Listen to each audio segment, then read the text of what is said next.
¿Qué tal amigos de Debate Libero? ¿Qué tal amigos de Unánimo Deportes? Los saludo desde el barrio de Kreuzberg, aquí en Berlín, enfrente de la sala de conciertos SO36, porque venimos a hablar con Dr. Schenka, vocalista, y Tanis, percusionista de la banda Panteón Rococó, una banda de ska muy futbolera que nos va a contar sobre el equipo de San Pauli y sobre la unión entre la música y el fútbol.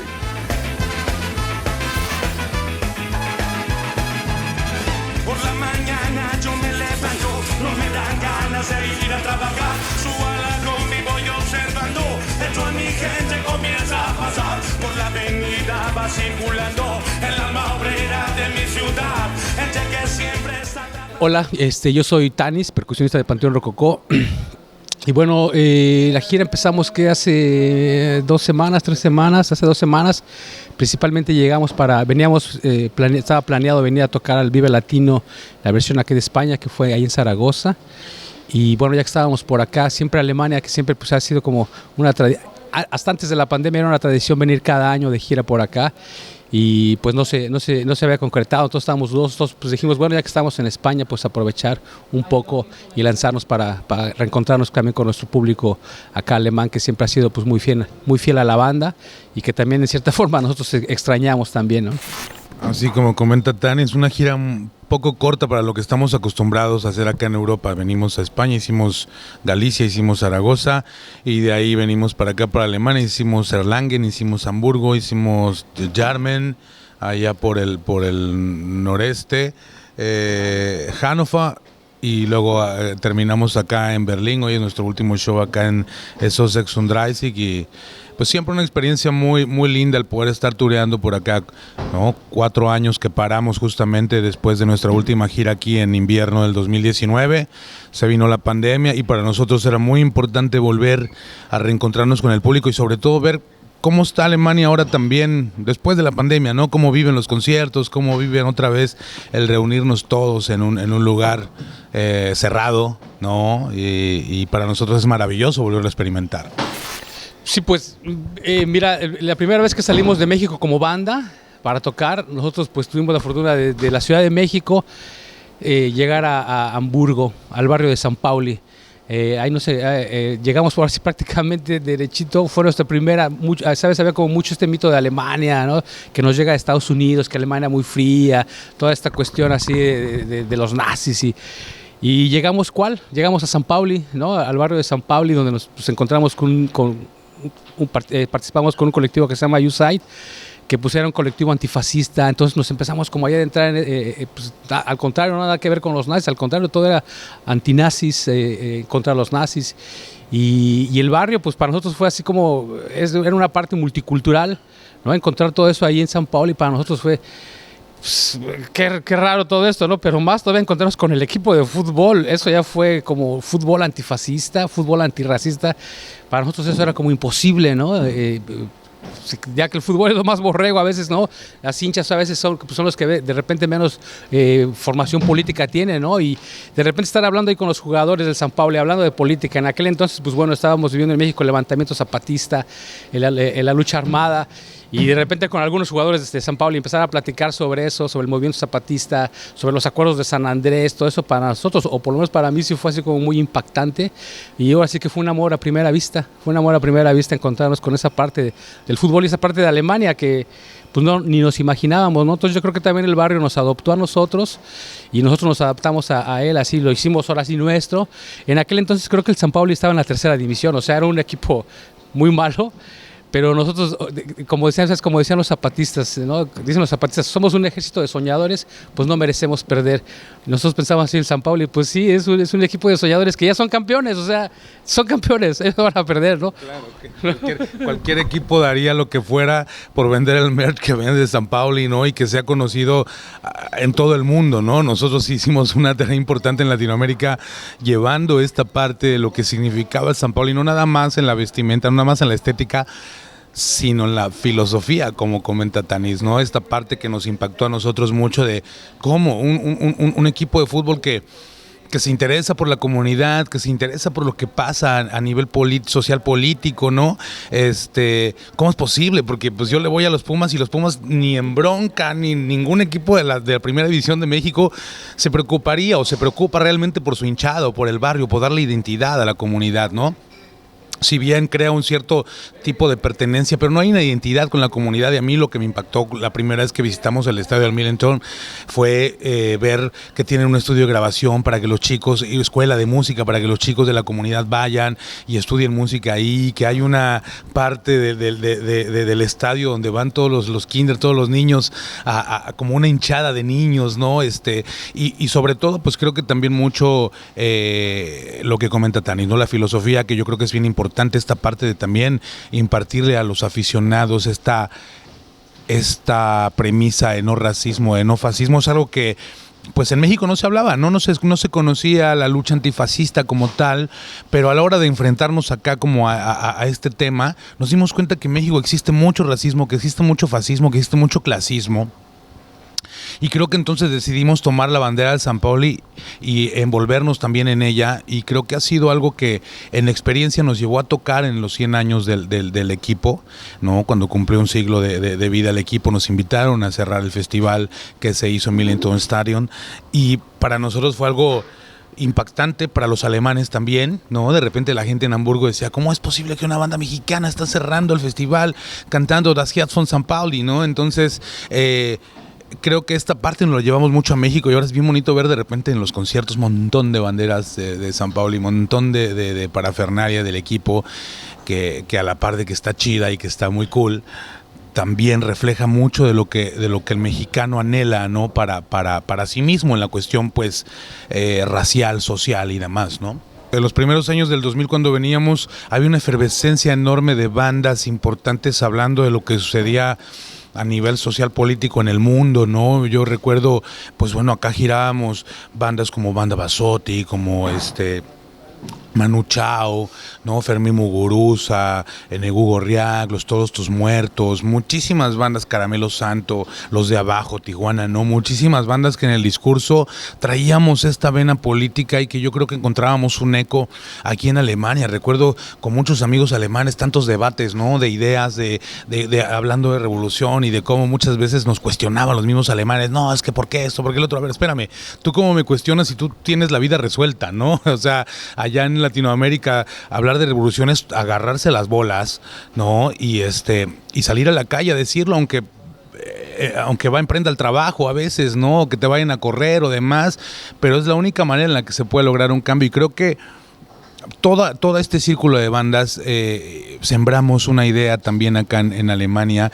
Encontramos mucho eco, sobre todo con muchas organizaciones que después veníamos y hacíamos algunas pláticas, ofrecíamos algunas conferencias acerca de lo que estaba sucediendo en México. Era muy lindo ver a muchos alemanes viajando, o muchos europeos viajando a lugares de Latinoamérica a ver y a experimentar en carne propia lo que se vivía en la zona, como para poder entender un poco de lo que nosotros hablábamos también, ¿no? Y creo que con el paso del tiempo, pues esta curiosidad, esta necesidad también de los individuos a nivel mundial ha decrecido, ¿no? Con la llegada del teléfono, el internet de alguna manera también jugó un papel fundamental para que ahora los chicos estén distraídos en otras cosas, ¿no? Y creo que retomando un poquito la pregunta, la importancia de bandas como nosotros en este sentido, llegar y refrendar lo que estamos haciendo y hacer ese llamado a la conciencia y hacer ese llamado al antirracismo, al antifascismo, pues es algo importante, es una tarea de todos los días y la aprendimos aquí en Alemania, ¿no? Claro, no, yo creo que la música es importante, ¿no? Todas las generaciones, el mismo rock, así como nace, pues nace en un contexto social agitado, ¿no? Un contexto político. Y bueno, la música, yo creo, a nosotros nos tocó eso, tío, nosotros veníamos de la generación zapatista, nos tocó algo que nunca nos imaginamos, vivir una guerra en México, ver a los aviones bombardeando las comunidades, y en realidad lo que nosotros platicábamos era nuestro entorno, lo que estábamos viviendo, ¿no? Está Marcos Hall, está pues la carencia, que es un Nada pasó, ¿no? Está Asesinos, que habla también del 68, canciones Pecho Tierra, que son pues muy políticamente son fuertes, ¿no?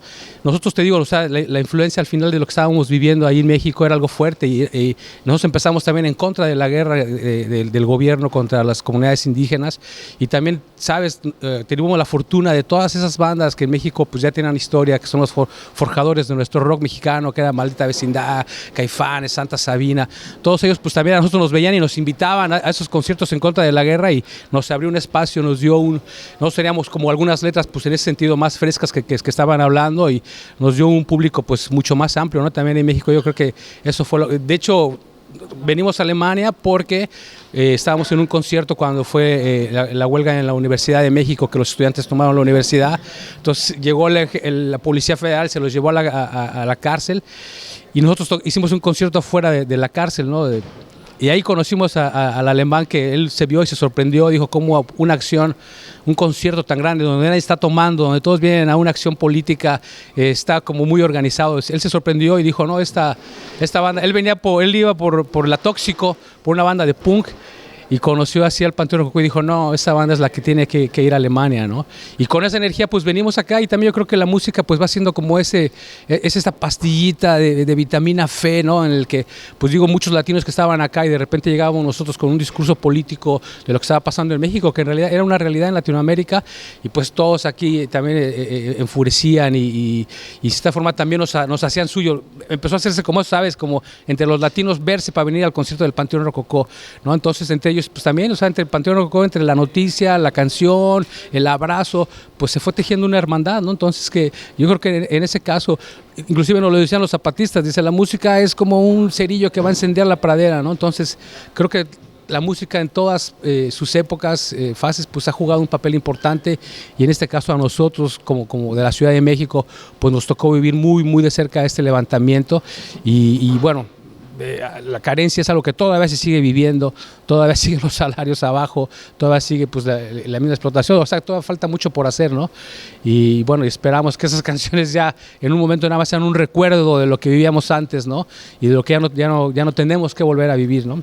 Pues ya lo decía Galeano también, ¿no? El fútbol en una circunstancia también es un eslabón fundamental dentro de las sociedades, ¿no?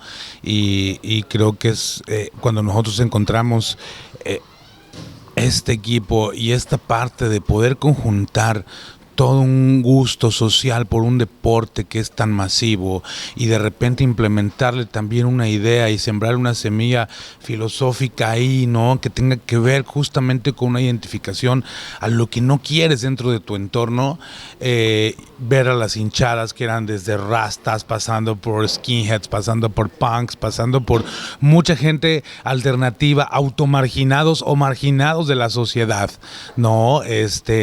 Gente tatuada, gente con los pelos de colores, completamente fuera del margen normal de la sociedad, pues para nosotros también era como muy impactante, ¿no? Y eso llevarlo a México cuando fueron a jugar allá con los zapatistas para nosotros era como un logro, era como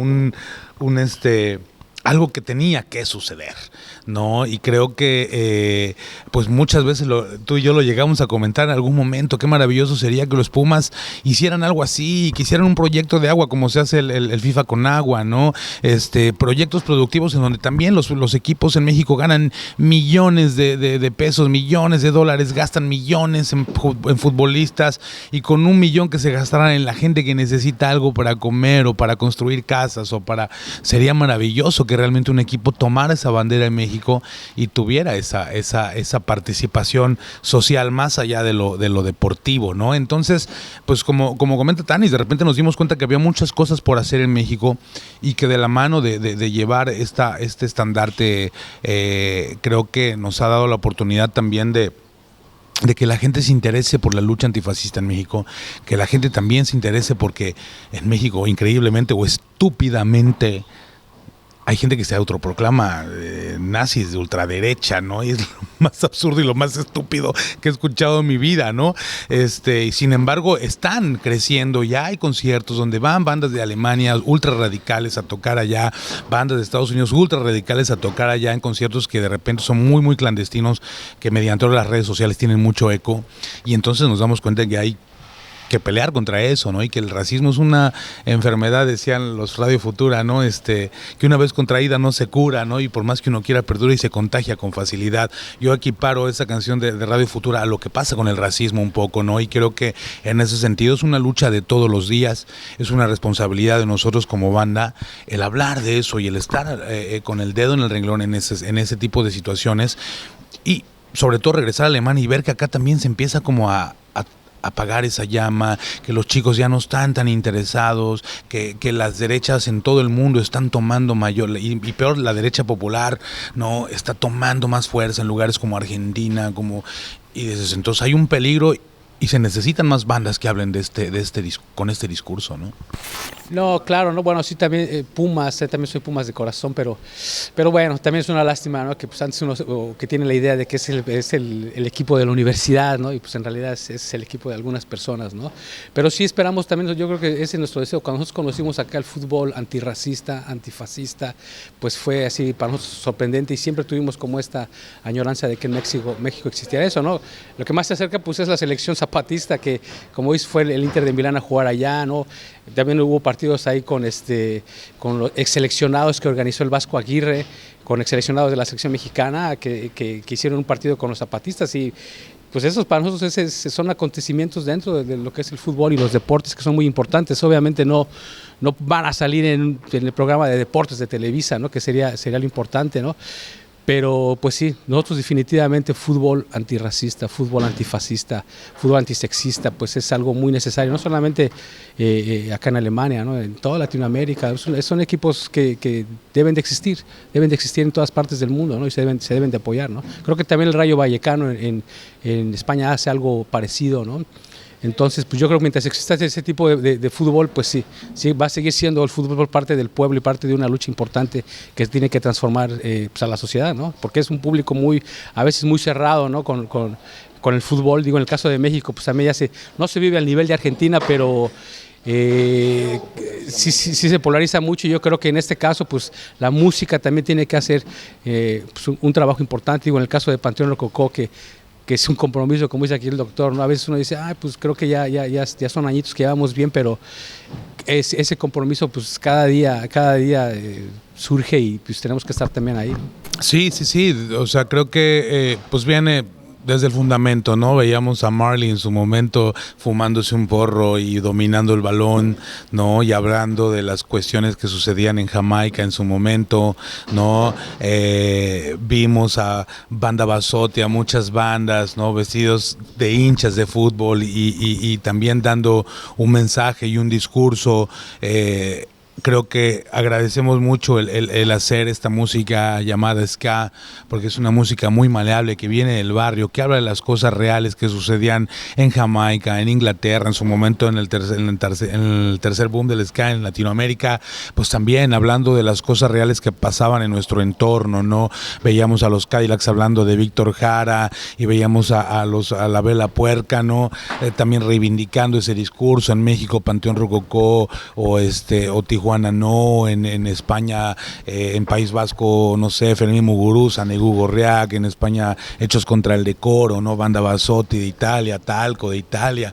Veníamos acá y de repente veíamos así, Dalcolcha Candela, muchísimas bandas que también traían esta vena, este discurso, y que creo que es importante replicarlo, ¿no? Y hoy por hoy creo que es una mezcla muy explosiva, ¿no? El ska, el reggae, el fútbol y la música son elementos importantes de cohesión, y donde se puede esparcir una gran información, y donde pueden encontrar también una cierta directriz de cómo dirigirse humanamente, ¿no? Eso nos pasó a nosotros acá. Creo que eso nos dio también mucha certeza de lo que estábamos haciendo y del mensaje que estábamos dando zapatista, y venirlo a emanar con esto nos reforzó la idea de que había que hacerlo y que había que abrazarlo, y que es algo de lo que cada año que venimos acá reforzamos en la idea, y nos hace entender que estamos a la mitad del camino, que no hemos logrado nada todavía. Sí, no, de hecho, pues yo esa es la trinchera que nos tocó, fue la música, y desde ahí pues hemos encontrado muchísimos aliados, ¿no? Para seguir organizándonos, para seguir luchando. Hemos llevado pues el aliento de la música, pues ahora sí que con lo que hacemos, pues hemos llevado aliento ahí a las organizaciones, ¿no? Como pues, las organizaciones zapatistas, digo en el caso de México, El Salvador Atenco, cosas que vivieron una represión pues brutal. Pues es increíble que a veces, aunque sea con la música, pues les llevamos un poquito de aliento, y también si su lucha nos inspira a nosotros, pues creo que se los regresamos ahora sí con lo que hacemos, y esa es nuestra trinchera, ¿no? Y hasta dónde vas a ser, pues ahí estamos nosotros, ahora sí que ya nos especializamos en esta parte, y en el camino pues vamos a seguir encontrando, yo creo, luchas, organizaciones, gente que pues estamos con el mismo mood, y yo creo que es necesario también esta parte, ¿no?